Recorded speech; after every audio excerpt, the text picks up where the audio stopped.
안녕하세요. 저는 연하 남편과 결혼했다가 대차게 바람맞은 40대 주부이자 이혼녀입니다. 나름 사람 보는 눈이 없다는 소리는 안 듣고 살아왔는데 어떡 하다 이렇게 고약한 사람들과 엮이게 되었는지 모르겠네요.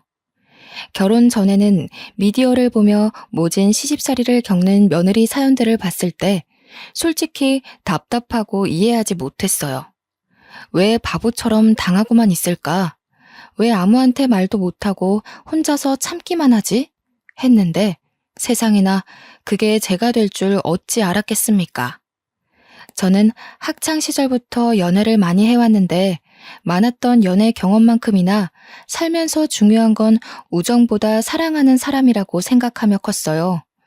우정이란 건 시간이 지나면 다 변하게 되어 있고 보통 친구 앞에선 본 모습을 잘 안 드러내잖아요.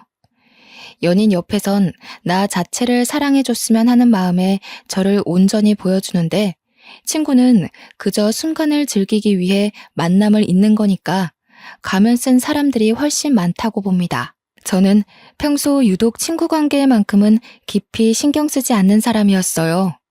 그런데 말입니다. 제가 가장 힘든 시기에 수호천사처럼 등장해 제 인생을 송두리째 바꿔준 사람이 있는데요. 그게 바로 친구라는 존재였습니다. 인생이 완전히 밑바닥을 쳤을 때 제 손을 잡아준 사람이 사랑하는 사람이 아닌 바로 친구였다는 거죠. 서사가 너무 길었네요. 지금부터 저의 내리막길과 동시에 믿을 수 없는 오르막길의 삶이 오기까지 얼마나 기적 같은 사연들이 있었는지 좀 길게 자랑해보려 합니다. 우선 그 친구의 첫인상은 얕은 친구 관계만 유지하던 제게 좀 많이 인상 깊었어요. 그 당시가 고등학교 막바지였던 때였는데 그때 우리 반에 전학 온 친구가 있었거든요. 그 친구는 유독 소극적이고 인사말도 잘 못했어요.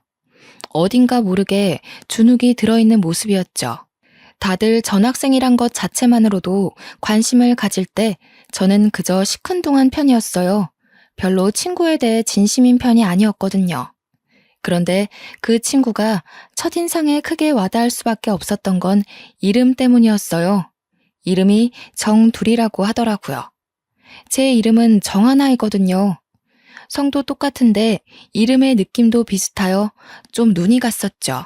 이건 저만 그렇게 생각한 게 아닌지 다른 친구들도 둘이와 저를 두고 하나 둘이 이렇게 붙여 부르기도 했습니다. 그 당시 둘이와 저는 말을 섞어본 사이가 아니었어요. 단지 친구들이 그렇게 불러서 나중에는 선생님까지 세트라며 하나 둘이 부르면서 우리를 묶어서 발표를 시키는 일 정도만 있을 뿐이었죠. 다들 그렇게 엮더라도 둘이가 워낙 조용한 친구라서 저는 딱히 엮일 일이 없을 거라 생각하고 말았어요. 그런데 평소 남의 일에 관심 없던 제가 무슨 오지랖이었는지 둘이 인생에 잠깐 끼어들게 된 사건이 발생했는데요. 둘이는 워낙 소심한 탓에 친구들에게 괴롭힘을 좀 당했는데 원래 왕따 같은 게 없던 우리 반에 그런 불편한 일이 생기니 제 마음이 좀 편치 않더라고요. 다른 친구들이 저희 둘을 하도 세트로 엮었어서 그런가 둘이가 괴롭힘을 당하는데 모른 척하고만 있는 게 왠지 둘이한테 몹쓴 짓을 하고 있는 것처럼 느껴졌죠. 그래서 할 수 없이 끼어들었어요. 저는 평소 남학생, 여학생 할 것 없이 잘 지내왔던 사람이라 그런 제가 친구들의 괴롭힘을 막아주니 애들도 적당히만 하고 그만 괴롭히더군요. 그 뒤부터 저는 둘이랑 인사를 나누는 사이가 되었어요. 그렇다고 매일 둘만 붙어 다니며 정말 세트인 것 마냥 지냈던 건 아니고요. 그냥 한 번은 우리 둘 다 급식을 안 먹은 적이 있는데 그때 둘이가 말을 먼저 건 적이 있었어요. 저는 굳이 마다할 이유가 없어서 같이 운동장을 걸으며 얘기를 나눴던 기억이 납니다. 처음이었어요. 둘이와 단둘이 어떤 대화를 해본 것이요. 이런저런 얘기를 나누는데 그래도 서로 사이에 어색한 점이 남아있어서 일반 친구들끼리 할 대화 주제는 딱히 나눌 게 없더라고요.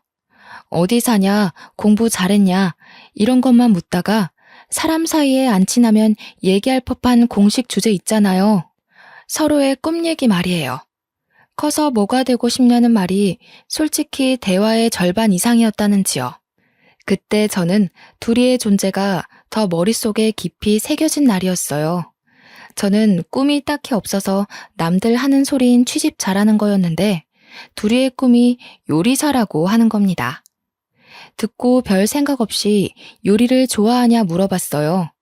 둘이 말로는 나이 차이 많이 나는 동생이 하나 있는데 자기가 장녀이기도 했고 부모님이 둘 다 맞벌이라서 어린 동생을 챙길 사람이 자기밖에 없다고 하더라고요. 부모님도 당연하게 둘이한테 동생을 맡긴대요. 동생이 학교에서 어디 다쳐오기라도 하면 그것마저 부모님이 둘이 탓으로 돌릴 정도로 둘이한테 동생을 전적으로 떠넘긴 지경이라더군요. 그렇다고 둘이는 부모님을 미워한 게 아니었어요. 오히려 동생이 좋아할 만한 요리들을 공부해서 음식을 만들어주는 게 즐거웠다고 했습니다. 특히나 동생이 자기 요리를 먹고 맛있다고 천진난만하게 웃을 때 그렇게 기분이 좋다고 하더라고요. 그러면서 하는 말이 세계적인 요리사까진 아니더라도 사람들이 자기 요리를 먹고 동생처럼 만족감에 즐거워한다면 그게 너무 좋을 것 같다고 했어요. 요리사가 되고 싶다는 것까진 별 생각 없이 들었는데 그 이유가 너무 진실되고 따뜻해서 저는 그때부터 둘이를 다시 보게 되었어요. 저절로 그런 둘이의 꿈을 응원해주고 싶은 마음이 들더라고요. 한편으론 한 번도 느껴본 적 없는 부러움이 있었어요. 딱히 꿈이 없는 것에 관해서 한 번도 창피하다고 생각한 적이 없는데 둘이 옆에서 처음으로 그런 기분이 들었습니다. 단지 대충 살다가 취직이나 해야지 싶던 제 삶이 통째로 보잘것없어 보였어요. 사실 둘이와의 추억은 이게 끝입니다. 그 뒤로도 근근히 연락을 하거나 대화하는 날이 있었지만 공부 때문에 거의 인사만 나누다가 졸업을 했죠. 제가 서울에 있는 대학교에 입학하면서 본가로부터 멀리 떨어지게 되니 둘이와 자연스레 연락도 끊어진 셈이었어요. 저는 무난하게 대학교를 졸업하고 굳이 대학 전공이 필요 없는 평범한 회사원으로 지냈어요. 그러면서 직장 동료의 추천으로 취미로 해볼까 싶어서 공방에 가서 실뜨개를 배우기 시작했었죠. 그때 그 공방에서 운명처럼 남편을 만나게 되었습니다. 그 공방이 뜨개질 공방이라서 남자 손님의 발길은 현저히 적은 곳인데 그렇다 보니 남편이 더 눈에 띄더군요. 남편은 제가 다녀가는 시간에 자주 왔던 손님이었는데요. 부딪히는 순간이 나날이 많아지니까 저희는 자연스레 인사를 나누게 되었어요. 나중엔 남편이 먼저 번호를 물어봐서 뜨개질 얘기로 연락을 하며 지내다가 사귀는 사이까지 되어버렸죠. 오랜만에 하는 연애라서 그런지 이 알콩달콩이 너무 즐겁더라고요. 한참 남편과 꽃같은 시간만 보내던 무렵이었어요. 한날 정말 뜻밖의 사람한테서 연락이 왔습니다. 다름 아닌 고등학생 때 제게 꿈을 다시 생각해보도록 깨닫게 해주었던 둘이었죠. 솔직히 반가웠어요. 다른 친구들보다 둘이는 저에게 참 착하고 순하며 배우고 싶은 포부를 지니고 살던 멋진 친구였거든요. 너무 오랜만에 연락했지. 좀 더 일찍 연락해서 얼굴 보고 인사도 나눴으면 좋았을 텐데. 하나야, 실은 다름이 아니라 오랜만에 전화해서 이런 말 하는 거 너무 미안한데 혹시 돈 좀 빌려줄 수 있어? 우리 부모님이 얼마 전에 이혼하셨거든. 어쩌다 보니 동생을 나 혼자 돌보고 있는 상황인데 갑자기 동생이 아파서 급하게 수술을 하게 됐어. 나도 이런저런 알바를 해서 돈을 모으고 있긴 한데 이 돈으로는 동생 수술비 하기엔 모자라서 진짜 이런 부탁해서 미안해. 너무 급해서 내가 친구가 없어서 생각나는 사람이 너밖에 없었어. 반가운 마음에 좋아서 받은 전화 너머로 둘이의 울음소리가 들리더군요. 순간 학창시절 동생 생각하며 당찬 꿈을 얘기하던 둘이의 모습이 떠올랐어요. 요리를 좋아했던 것도 동생 덕분이었고 동생을 참 많이 좋아했던 모습이 생생합니다. 저는 둘이가 고등학교 졸업하고 당연히 요리 전공 대학을 갔을 거라 생각했는데 부모님이 이혼하는 바람에 대학도 못 갔다고 하니 얼마나 속상했을까요? 무엇보다 꿈이 뚜렷한 친구였거든요. 그런데 제가 대학 생활을 즐길 당시에 둘이는 배달 일을 하면서 동생의 학비를 벌고 있었다더군요. 지금은 하나밖에 없는 가족한테 수술이 필요한 병이 생겼다 보니까 둘이도 상당히 조급했나 봅니다. 둘이도 아마 오랜만에 연락하는 친구한테 이런 부탁하기 어려웠을 거예요. 둘이는 초조한 마음에 횡설수설 얘기를 했다며 사과를 했지만 저는 충분히 둘이의 사정을 이해할 수 있었어요. 둘이는 그 당시 제가 생각했던 것보다 훨씬 더 많이 괴로운 상황이란 걸 알겠더라고요. 한때 잠시나마 동경했던 친구가 어렵다는 사정을 들었는데 당연히 도와주고 싶었어요. 또 제게 연락하기까지 얼마나 큰 용기가 필요했고 절박했는지 이해하기 때문에 망설이지 않고 바로 둘이에게 걱정 말고 괜찮으니까 계좌번호 보내달라고 했죠. 저는 취직하고 차곡차곡 모아둔 적금까지 깨서 둘이에게 300만 원을 보내줬어요. 둘이는 고맙다는 말을 연신 반복하며 또 울더라고요. 반드시 갚겠다고 하는데 저는 일부러 부담 느끼지 말라고 장난 섞인 말투로 나중에 엄청난 부자가 되면 그때 갚으라고 했어요. 사실 제게도 300만 원이 쉬운 돈은 아닙니다. 그렇지만 그 돈은 못 받는다고 생각을 하고 준 거라서 전혀 불안하거나 아깝지 않았어요. 돈은 또 모으면 되는 거고 친구 사이에 작은 도움이라도 괜찮다면 고된 둘이를 꼭 도와주고 싶었거든요. 저는 공방에서 만난 남자와 2년의 연애 끝에 30살이 되자마자 결혼식을 올렸습니다. 집은 시부모님이 아파트 한 채 주기로 한 걸로 수월하게 진행이 되었죠. 남편과 연애 시절 데이트하면서 남편이 평소에도 번듯하고 유도리 있는 경제관념을 보여준 덕에 집안이 넉넉한 살림이란 걸 예측은 했다만 시댁에서 아파트 한 채를 쉽게 선물해준다고 하니 역시 돈이 좀 있는 집안이구나 싶더군요. 결혼하고 혼인신고를 마치기까지 저와 남편은 그 흔한 예비부부의 다툼 같은 것도 없었습니다. 주위에서 어쩜 그렇게 안 싸우고 지낼 수 있냐며 천생연분이라고 말해주었죠. 저는 이게 다 남편 덕분이라고 생각했어요. 남편이 저의 유치한 어리광을 다 이해하며 늘 배려해 주었거든요. 그래서 저는 제 속이 뒤집어지는 시집살이 따위 겪지 않을 줄 알았습니다. 남들도 우리 보고 몇 안 나오는 인꼬 부부라고 부러워했고 시댁 보고 인심이 좋다고 칭찬을 많이 해주었으니까요.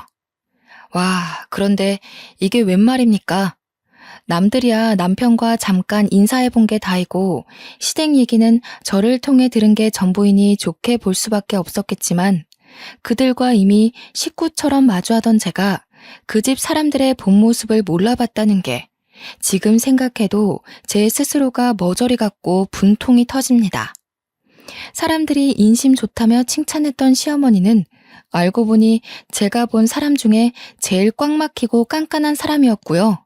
제가 하는 말이라면 끔뻑 죽던 남편은 결혼하고 나니 엄마 말에 끔뻑 죽는 마마보이였더라고요. 결혼하고 한 달 정도 지나니 다들 본색들이 드러나기 시작하는데 며칠간은 어처구니가 없어서 말을 잃고 살 정도였어요. 남편은 다 큰 사람이 징그럽게 시어머니 옆에 달라붙어 엄마 엄마 하며 철딱서니 없이 이거 해달라 저거 해달라 아주 유난을 부리더군요. 어처구니 없는 일은 이게 다가 아니었죠. 심지어 시어머니가 저보고 결혼하자마자 여자가 무슨 돈을 버냐면서 여자가 남편보다 돈을 더 벌면 집안이 망한다고 직장을 그만두라고 하는 거 아니겠습니까? 결혼 전에는 별말 없더니 느닷없이 갑자기 이게 무슨 말인가 싶었어요. 시어머니는 당연히 나이가 있으니 그런 뒤처진 생각을 할 수 있다고 보는데 옆에서 남편이란 사람은 신이 나서 그 의견에 동조를 하고 있는 겁니다. 무슨 소리 하는 거야, 여보. 우리 아직 아이도 없고 충분히 맞벌이 가능한 사정인데 뭐하러 한 사람만 돈을 벌어. 벌 수 있는 상황일 때 부지런히 일해서 모아둬야지. 아니에요, 어머님. 요즘은 한 사람만 벌어서 돈 모으기 힘든 시대잖아요. 그만두는 건 안 될 것 같아요. 저 아직 30대 초반입니다. 이 젊은 나이에 경력 단절이 웬 말입니까? 절대 그만둘 수 없었죠. 또 곧 분가를 하게 될 텐데 그럼 시어머니와 자주 볼 사이도 아니고 그때 돼서 어차피 다시 일을 구해야 하는 거면 제가 왜 시어머니 의견대로 직장을 그만둬야 하나요? 저는 최대한 시어머니 기분 상하지 않게 하면서 제 입장을 잘못 이해하지 않도록 똑바로 말을 해드렸습니다. 그런데 이걸 엎친 데 덮친 격으로 표현해야 될까요? 일 그만둘 수 없다고 시어머니한테 떵떵거리며 의사를 전달했었는데 제가 하필 이 시기에 임신을 해버린 겁니다. 아직 분가를 하지도 않아 시댁에 몸을 담고 있는 하필 이때 말이죠. 제가 다니는 회사가 그리 좋은 곳이 아니긴 했다만 그래도 요즘 같은 세상에 육아휴직 복지는 있을 줄 알았는데 원체 근무지에 관심이 없기도 했고 그저 지원서 붙은 참에 회사를 다니게 된 거라 그런 복지가 없다는 것도 이제야 알았습니다. 회사에 임신 사실을 알렸더니 육아휴직 못 준다며 냉철하게 거절하더군요. 육아휴직으로 생긴 공백기간 동안 계약직 뽑아서 쓰다가 내보내고 다시 저를 받아준다면 그동안에 생긴 새 업무를 인계해주는 게 번거롭다는 이유로요. 그럴 바엔 아예 새로 사람 뽑아서 쓰는 게 회사 입장에선 덜 손해라는 겁니다. 쓸데없는 인력 낭비라나 뭐라나. 그래서 저는 어떤 다른 대처도 없이 그대로 잘리게 되었습니다. 참 서럽더군요. 그래도 5년이나 제가 몸바쳐 회사를 위해 일했는데 어떻게 한치의 의논도 없이 상부에서 그리 빠른 판단을 내비칠 수 있는 건지. 어이없었지만 구질구질하게 매달린다고 달라질 일이 아니라는 걸 알아서 더는 부탁하지 않았어요. 시댁에서는 제 꼴을 아주 꼬셔하더라고요. 젊은 애가 눈에 불을 켜고 시애미한테 일 그만 못 둔다고 딱 잘라 말하더니 벌 받은 거라면서. 시어머니가 혼잣말을 궁시렁궁시렁 하는데 기분이 너무 상하더라고요. 제 꼴이 우습게 된 건 맞기 때문에 차마 거기다 대고 할 말은 없었습니다. 어머님, 저희 이제 분가 준비할까 해요. 나중에 되면 배도 불러올 텐데 그럼 어머님께도 그렇고 집에 폐가 될 것 같아서요. 이것저것 도와드리지도 못하는데 괜히 어머님 신경 쓰이게 하고 싶지 않아요. 남편만 있다면 충분히 도움받을 수 있으니까 분가하는 게 좋을 것 같아요.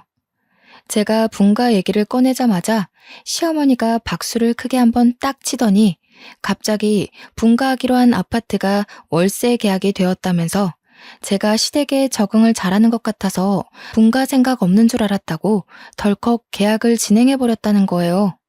1년 계약이라 저더러 그냥 1년만 시댁에 들어와서 살라는 겁니다. 그리고는 한다는 말이 생각지도 못한 스트레스를 주더군요.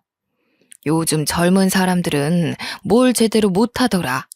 나 때는 그렇게 시집 오면 시애미한테 아주 혼쭐이 났어. 지금이야 세탁기도 있고 식기세척기도 있고 밥도 배달해 먹고 하니까 살기 편해졌지. 저기 반상에 가서 며느리들인 집안 얘기 들어보면 아가씨들이 전부 골빈 것처럼 아무것도 못한다고 그러더라고. 그래서야 어디 제 남편 뒷바라지나 제대로 하고 살겠어? 젊은 여자들을 겨냥하는 것처럼 말을 하시는데 저는 바보가 아니거든요. 시어머니는 지금 저더러 똑똑히 새겨 들으라고 하는 말들이었어요. 그러면서 마지막에 아주 쐐기를 박더군요. 내가 다 가르쳐 줄 테니까 1년만 배운다고 생각해. 새아기 너 우리 아들이 좋아하는 반찬거리 만들 줄 모르잖냐. 매번 사 먹는 것도 다 돈인데 배우면 좋지 뭘. 다른 시댁에서는 살림 못하면 잔소리만 하지 나처럼 어디 가르쳐 주려고 하는 줄 알아? 결혼 전에는 자기는 고나리지라는 시애미들 보면 이해 안 간다고 했던 분 맞는지 모르겠더라고요. 사람이 어쩜 이렇게 돌변할 수가 있는 건지. 심지어 제 속을 더 뒤집어 놓은 건 못 모르고 지엄마 얘기를 거들고 있는 남편이었어요. 남편은 시어머니 말이 맞다면서 자기 회사 동료 얘기만 들어봐도 시어머니들이 며느리 살림 지적만 하지 손수 가르쳐 주겠다고 나서진 않는다고 하면서 저보고 복 받은 줄 알라고 하는데 와, 뒤통수를 때려주고 싶더군요. 이건 제가 고집해봤자 얘기만 길어질 뿐 어차피 분가하기로 한 아파트가 계약 들어가는 바람에 집도 없으니 시댁에 있을 수밖에 없는 입장 아닙니까? 그냥 제가 포기하는 편이 빠르다 생각했죠. 그래도 시어머니가 그 아파트 월세로 받는 금액은 원래 우리 남편 주기로 한 아파트이기 때문에 우리 남편 통장에다가 입금해 주겠다고 하더라고요. 일말의 양심은 있었나 봅니다. 그러니 집도 없는 제가 일단 한 발 물러나야지 어쩌겠습니까? 그래, 알겠다고 했고 그렇게 저의 본격적인 시월드가 시작되었습니다. 결혼 후 돌변하는 걸 보고 이미 시집살이를 예상은 했다만 시어머니는 제가 배가 불러오든 말든 집안일의 강도를 높여가기만 했어요. 저는 임산부의 몸으로 시어머니가 시키는 대로 집안일을 하고 장도 보러 나가고 오랜 시간 서서 식사까지 준비하며 지내게 되었습니다. 그런데요, 원래 1년이면 끝나기로 한 아파트 계약이 2년이 되고 3년이 되고 자꾸 늘어나는 겁니다. 살던 사람이 2달 전 연락 와서 재계약하겠다고 하는 바람에 1년 연장되고 또 다른 세입자가 빨리 구해지는 바람에 이번에도 1년을 더 기다려야 하고 이런 식으로 자꾸 늘어나는 게 아니겠어요? 그 사이에 저는 출산까지 하게 되었습니다. 그래도 분가는 여전히 진행이 안 되었죠. 해도 해도 너무하다 싶더라고요. 그 아파트 애초부터 저희 혼수로 준 선물이라면 세입자를 받으면 안 되는 거 아닌가요? 물론 그때는 말하지 못했던 게 한이지만 1년 정도면 100번 용서해서 그냥 내가 참고 말지 하고 넘길 수 있었어요. 그런데 3년이 넘어가고 있는 건 좀 아니잖아요. 그 아파트 들어가는 게 이렇게 힘들 거면 그냥 다른 집값 싼 곳이라도 먼저 구해서 분가했을 거라고요. 여보, 우리 아파트 작은 평수라도 알아보고 그만 분가하자. 애도 커갈 건데 계속 여기서 살 수는 없잖아. 우리도 우리 살림 꾸려나가야지. 애가 이제 막 걷기 시작해서 여러모로 신경 써야 될 게 많은데 어머님 부름에 계속 자리를 비우게 되는 것도 버겁고 어머님이 애 봐주는 게 영 서툴러서 얼마 전엔 애 목욕시키시다가 목욕물에 빠뜨리셨다니까. 내가 얼마나 놀랐는지. 너 말 희한하게 한다. 우리 엄마가 설마 손녀 잘못되라고 그랬겠어? 엄마도 나이가 있으니까 실수할 수 있는 거잖아. 그리고 네가 애한테 신경 못 쓰는 걸 왜 우리 엄마 탓을 해? 무슨 누가 들으면 우리 엄마가 너 엄청 구워 삶는 줄 알고 오해하겠어. 제가 정말 얼마나 오죽했으면 시어머니 얘기까지 하면서 남편에게 도와달라 청을 했을까요? 그런데 이 마마보이 남편은 제 말의 요점을 꿰뚫지 못하고 그저 지 엄마 탓을 하고 있는 그 태도만 콕 집어서 지적하더라고요. 저는 애가 한참 울시기라 잠도 못 자서 가만히 서 있는 것만으로도 머리가 아픈데 남편에게 너무 서운해서 결국 양보 못하고 몇 마디 더 얹었더니 밖으로 소리가 새어나갔나 봅니다. 시어머니께서 노크도 없이 저희 방 문을 열고 들어오더군요. 다 늦은 밤에 무슨 소란들이니? 그리고 세아가, 너는 아직도 분가 소리야? 네가 아무것도 할 줄 모르는데 분가에서 둘이 뭐 해먹고 살려고 자꾸 집을 나간다는 거니? 이 집이 이렇게 넓어서 니들 둘 방을 내줘도 한참 남는 평수잖아. 특히 애가 다니기에 위험한 것도 없고 좋지 않아? 앞으로 애는 더 빨리 클 텐데 넓은 집에 있는 게 여러모로 편하지. 그리고 그 아파트 계약 끝나면 어차피 분가하게 될 건데 뜬금없이 다른 집을 알아보는 건 무슨 모자란 생각이니? 어머님, 정말 이런 말씀 안 드리려고 했는데요. 그 아파트 저희 줄 생각은 있는 거예요? 계속 세입자를 받아주신다는 거는 애초에 저희 줄 생각이 없으셔서 계속 계약받았던 거 아닌가요? 저는 이제요, 그 아파트가 정말 있기는 한 건지도 모르겠어요. 도대체 어디에 있는 어떤 아파트예요? 집세가 아쉬워서 이러시는 거면 차라리 저희가 그 집 계약하고 월세 내면서 살게요. 얘기하다 보니 그동안 빡쳤던 서러움이 물밀듯 쏟아지더라고요. 말하고도 후회는 안 했어요. 이참에 그 아파트 얼굴이나 보자는 심산도 있었거든요. 도대체 얼마나 잘난 아파트길래 결혼 전에 그리 자랑을 했고 저를 이만큼이나 참게 만들었는지 확인이라도 하고 싶었어요. 그런데 남편도 어이없는 게 옆에서 시어머니를 또 거들면서 월세가 뭔 말이냐고 돈 아깝다는 겁니다. 시어머니 말대로 여기서 지내면 집세도 안 내고 따로 사는 것보다 돈도 수월하게 모을 수 있는데 아이가 커가면 그렇잖아도 돈이 많이 들지 않냐면서 그런 거 생각하면 한 푼이라도 아끼는 게 좋지 않냐고 하네요. 정말 아이를 생각하는 거라면 시어머니 손에서 굴려지는 아이 엄마인 저를 거들고 구경만 하면 안 될 일이지요. 다 필요 없고 저는 당장 그 아파트 이름이랑 동호수 전부 알려달라고 했어요.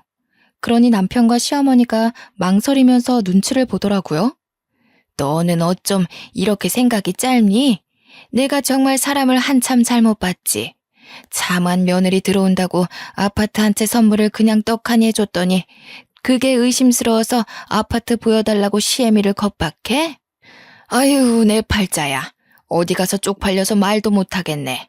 며느리한테 잡혀 사느라 기 한 번 못 펴고 산다고. 그러거나 말거나 저는 계속 요구했습니다. 그랬더니 결국 시어머니가 휴대폰을 가지고 오면서 제게 그 아파트 정보를 내놓더군요. 눈으로 보니까 속 시원하냐고 시어머니가 떵떵거리는데 저는 그저 아파트 정보만 기억하기 바빴어요. 그리고는 시어머니와 남편 둘이 방을 나서버리더군요. 둘이서 뭐라고 수군대는 것 같았는데 관심 없었어요. 아파트 확인하겠다는 제 입장은 허튼 소리가 아니었기에 저는 사진으로만 만족하지 않고 다음날 인터넷 등기소 사이트에서 바로 등기부 등본을 떼어봤죠. 아, 그런데 이게 웬 날벼락입니까? 그 아파트는 애초부터 주인이 생판 다른 사람이더라고요. 분명 시어머니가 시아버지 이름으로 산 집이라고 했었거든요. 헌데 제가 본 이름은 아버님 것도 아니고 어머님 것도 아니었어요. 어이가 없던 저는 그대로 등기부 등본을 들고 시어머니한테 보여줬죠. 이게 뭔 줄 아세요, 어머님? 제가 방금 등기부 등본을 떼어봤는데 이게 어머님께서 저희한테 혼수로 주신 아파트 등기부 등본이에요. 이 호수 주인 이름이 아버님도 아니고 어머님도 아니던데 도대체 어떻게 된 일이에요? 아니 이게 다 뭐야? 지금 기어코 이걸 확인하려고 등기소까지 찾아갔다는 거야? 너 원래 이렇게 독한 애였니? 이렇게까지 해야겠어? 시어머니는 무척 당황했는지 자신이 뭐라고 하는지도 모르고 얼렁뚱땅 제 인품을 탓하기 시작하더라고요. 대화의 요점을 파악 못하는 게 꼭 지 아들이랑 닮아서는 문득 남편이 참 쓸데없는 것까지 물려받았단 생각을 했어요. 그렇게 시어머니랑 말씨름을 하면서 속속들이 알게 된 정보인데 알고 봤더니 아파트 한 채 있다고 한 거부터 다 거짓말이었더군요.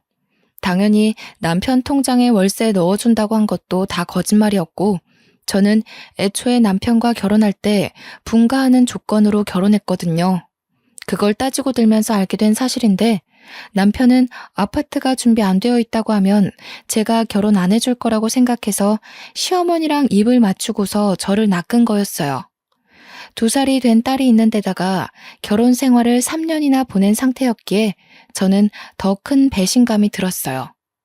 빼도 박도 못하고 시댁에서 살게 될 신세였던 건데 저는 바보같이 속았는지도 모르고 분가 생각만 하면서 이제까지 버텼네요. 그 뒤부터 모든 게 다 스트레스더라고요. 남편과 대화하는 것도 시어머니 얼굴을 보는 것도 전부요. 제가 이 사기 결혼을 버티고 있을 수 있도록 힘을 준 건 오로지 2살짜리 딸내미 뿐이었습니다. 한날은 자고 일어났는데 눈앞이 핑 도는 겁니다. 그날 내내 대낮까지 어질어질하기도 했어요. 빈혈인가 싶어서 딸내미를 데리고 시간 내서 병원에 갔더니 이게 무슨 일입니까? 또 임신을 했다는 겁니다. 남편이 술 먹고 들어온 날 제가 울면서 사과하던 그날의 분위기를 못 이긴 결과물인 듯 싶었죠. 저는 제 스스로 또 구렁텅이로 기어들어간 셈이었어요. 너무 힘든 마음에 부모님이 보고 싶어서 지방에 있는 친정 부모님한테 겪고 있는 시집살이에 대해 다 말한 적이 있었는데요. 친정에서는 오히려 저를 나무라기만 하더군요. 그러게 왜 회사를 그만뒀냐면서 애까지 있는 엄마가 처녀 때처럼 징징거릴 거냐고 하는 겁니다. 정말 가장 힘든 시기인데도 불구하고 제 편은 아무도 없다는 생각이 온 머릿속을 지배했어요. 그게 너무 서러워서 매일매일 우는 날만 늘어갔죠. 친정 부모님은 원래 10년 동안 한자리에서 분식점을 하고 있었는데 최근 장사가 너무 안 돼서 분식점 접을까 하고 있던 참이었다고 하더라고요. 그래서 저한테 더 매정했던 거였어요. 괜히 돈 나가는 짓 하지 말고 그냥 시댁에 살고 있으라면서 우리도 이제 나이가 있어서 몸도 힘든데 이 와중에 또 다른 일 찾아봐야 된다고 하면서요. 그러니 지금 당장 저를 봐줄 사정이 여의치 않으니 힘들더라도 참고 시댁 식구들이랑 잘 지내보라고만 말하셨어요. 결국 저는 그렇게 감내하는 시간을 지속하다가 너무 스트레스가 심해 불면증까지 생겨버렸어요. 병원에선 더 이상 스트레스를 받으면 유산될 수도 있다고 경고까지 했는데 남편이란 작자는 아직도 시어머니 앞에서 밥 반찬으로 투정 부리기만 하는 철부지였어요. 뭐 저런 자식이 다 있는지 보고만 있어도 오라가 치밀었지만 또 이악 물고 참았습니다. 그런데 어느 날 제 인내심을 결국 터뜨리게 한 사건이 있었어요. 제가 남편의 휴대폰에서 기혼 남녀가 들어있는 단톡방 하나를 발견했거든요. 그곳은 결혼한 유부녀와 유부남들이 서로 자식 얼굴도 다 까고 주말마다 등산을 가면서 바람을 피우고 있는 단톡방이었어요. 대화들을 보니 아주 충격 그 자체였죠. 남편이 아무리 엄마의 끔뻑 죽는 마마보이라도 바람은 안 필 줄 알았는데 남편이 작성한 채팅을 보니 저를 꼬실 때처럼 미혼인 다른 여자들을 꼬시려다가 유부남이라 안 먹히니까 유부녀를 꼬시는 거더군요. 제가 임신했다고 욕구를 못 풀어서 다른 여자를 찾고 있던 것 같은데 그 속내가 너무 보이는 대화들이었어요. 여기저기 유부녀들한테 추파를 던지고 있는데 제가 몰랐던 게 황당할 만큼 바람기가 너무 심한 남자인 겁니다. 하지만 남편한테 따지지는 않고 있었어요. 어린 딸을 생각하면 우리 부부 사이를 더 이상 망칠 순 없었거든요. 그렇게 혼자서 어마어마한 스트레스를 받으며 살다가 한날은 시어머니가 걸레 쥐어주면서 거실 바닥이 좀 더럽다며 닦으라는 겁니다. 시어머니가 준 걸레로 바닥을 닦기 시작했는데 속이 너무 울렁거리더라고요. 예산 일이 아님을 직감한 순간 저는 그대로 바닥에 구토를 하고 말았어요. 아유, 장판 얼마 전에 새로 한 건데 꼴값이야 정말. 애 처음 갖는 것도 아니면서 무슨 집안일 조금 한다고 힘든 척 유세를 떨고 있어. 얼른 닦아. 집안에 냄새 배겠다. 저는 당시 시어머니의 기분 나쁜 잔소리에 대항할 정신도 없을 만큼 몸이 이상했어요. 갑자기 빠르게 정신이 혼미해지면서 그대로 거실 바닥에 쓰러졌던 기억이 납니다. 눈 떠보니 집이 아닌 병원이었고 제 눈앞에는 울고 있는 엄마만 있고 시어머니랑 남편은 코빼기도 안 보이더군요. 겨우 정신을 차리고 엄마한테 어떻게 왔냐고 하니까 엄마가 울면서 저보고 유산됐다고 말해주는 겁니다. 그걸 듣는데 정말 세상이 무너져 내리는 줄 알았습니다. 왜 나는 이렇게까지밖에 살지 못하고 내 아기도 지키지 못했을까? 나는 왜 이 모양 이 꼴인 걸까? 자책만 엄청 하면서 병원에서 한참을 울었어요. 부모님이 앞에 있으니 저 또한 며느리가 아닌 한참 모자란 딸내미로 돌아가게 되더군요. 그래서인지 엉엉 울면서 힘들었던 지난날을 모조리 고백했습니다. 남편이 바람핀 것까지 다 밝혔죠. 엄마는 제가 이렇게 몸 망가지면서까지 인간 취급도 못 받고 있는지 몰랐다며 신경 못 써줘서 미안하다고 친정집으로 내려와서 살고 남편이랑 이혼하라고 권했습니다. 시댁으로 돌아와서 시어머니랑 남편한테 친정 내려가서 지내겠다고 말했더니 시어머니 하는 말이 아주 가관이었어요. 심지어 친정 부모님이 함께 있는데도 생각 없이 입을 함부로 놀리더군요. 뭐라고? 그럼 앞으로 식사 준비는 누가 하니? 다시 나더러 하라고? 난 삭신이 쑤셔서 절대 못한다. 허리 나가서 디스크 수술도 했는데 바닥 청소 같은 건 누가 다 하라고 갑자기 친정을 간다는 거야? 이보세요 사돈어른. 제 딸이 무슨 사돈댁 가정부인 줄 아십니까? 여태 제 딸을 그렇게 함부로 대하셨어요? 댁 아드님이 밖에서 바람 피고 온갖 유부녀들 꼬드기고 다니는 건 알고서 그렇게 떵떵거리시는 겁니까? 얼마나 지 아랫돌이 간수가 안 됐으면 여기저기 싸르지 못해 안달이랍니까? 자기 아들이 밖에서 무슨 개망나니 짓을 하고 다니는 줄도 모르면서 뻔뻔하게 낯짝들고 있다니 창피한 줄 아세요, 사돈. 엄마는 남편이 퇴근하고 오기까지 기다렸다가 귀싸대기를 날리고 내려가고 싶은 지경이라고 했으나 한시도 이 더러운 집구석에 내 귀한 딸 두고 싶지 않다며 그대로 저를 데리고 나왔어요. 저는 그 어린 딸도 시댁에 내버려 두고 짐도 챙기지 않고서 친정엄마 손잡고 혼자 부산으로 내려왔죠. 고향에 내려가 제가 다녔던 학교를 지나면서 자연스레 학창 시절이 떠올랐고 그러다 보니 2년 전에 연락 온 둘이가 생각나더라고요. 지금은 어떻게 사나 동생 수술은 잘 됐나 궁금하더군요.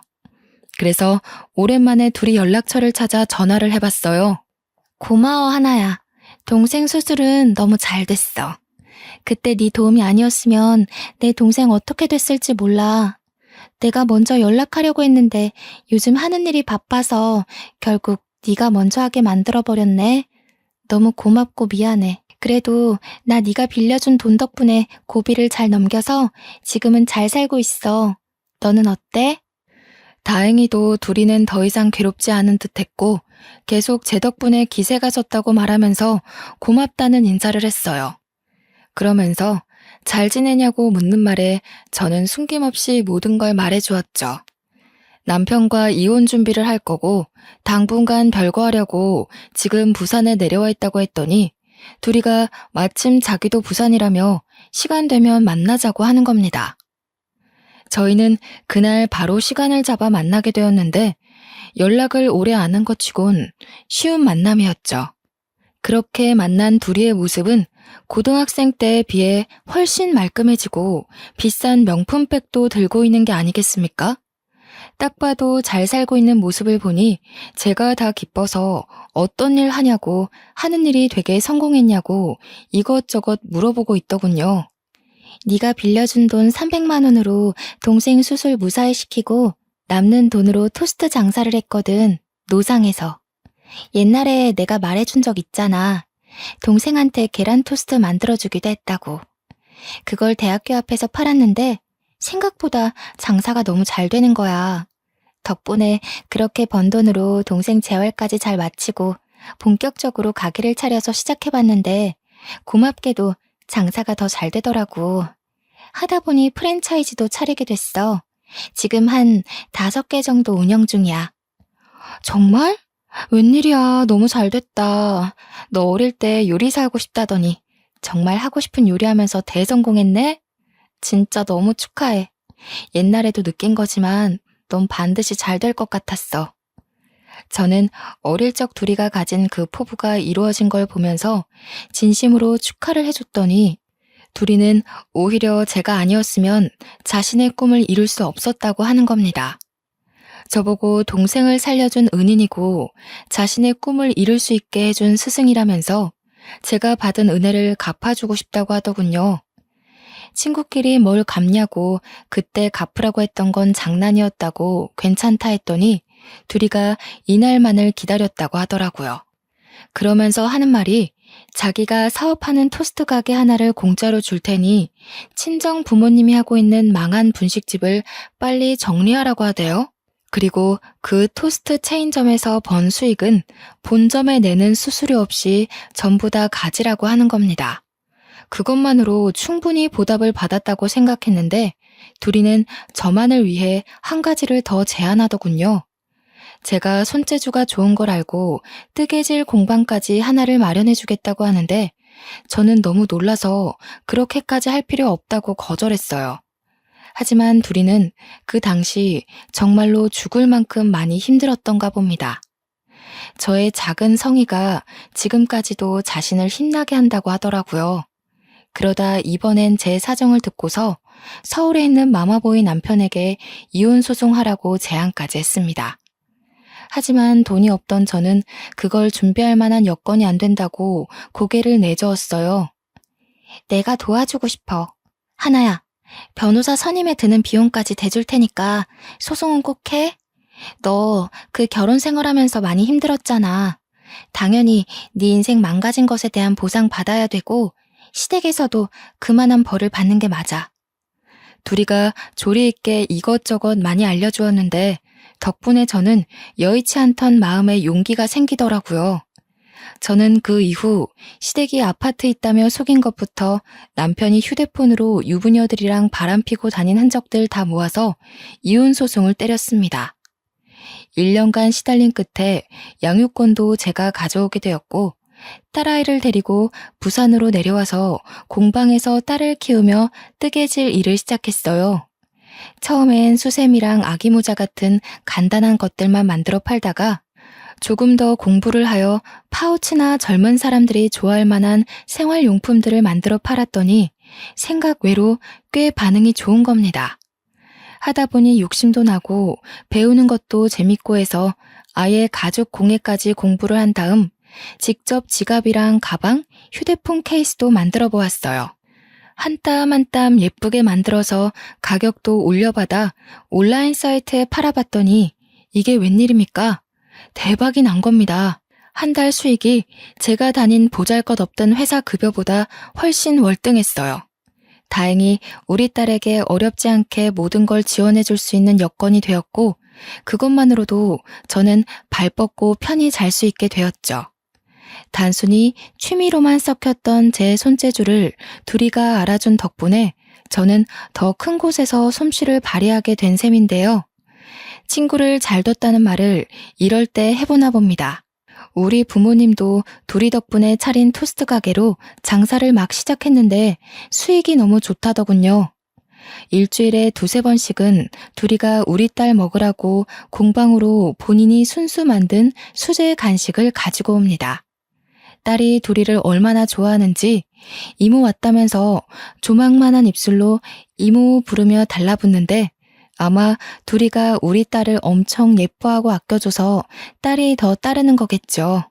이 계기를 통해 둘이와 저는 학창시절 때와는 비교할 수 없을 정도로 돈독해졌어요. 동네도 같아서 단짝 친구를 넘어선 자매처럼 지내고 있답니다. 둘이가 꿈을 포기하지 않고 도전을 했고 그 은혜를 갚기 위해 저를 기다리고 찾아준 것이 이렇게나 소중한 인연을 만들어 주었네요. 늘 감사하면서 살고 있는 부분이에요. 서로가 가장 필요한 순간에 나타나서 도움을 주게 된 것도 아마 하늘이 맺어준 귀한 인연이 아닌가 싶습니다. 이번 일을 통해 느끼게 된 게 있는데요.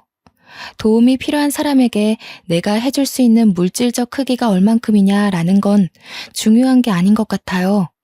내가 너무도 힘든 상황에 처했을 때 작은 마음이라도 그 고마운 손길을 내밀어 준다면 그것이야말로 받는 사람 입장에서는 세상에서 가장 커다란 도움이 아닐까 싶어요. 저는 부산에서 이대로 평화롭게 지낼 생각이에요.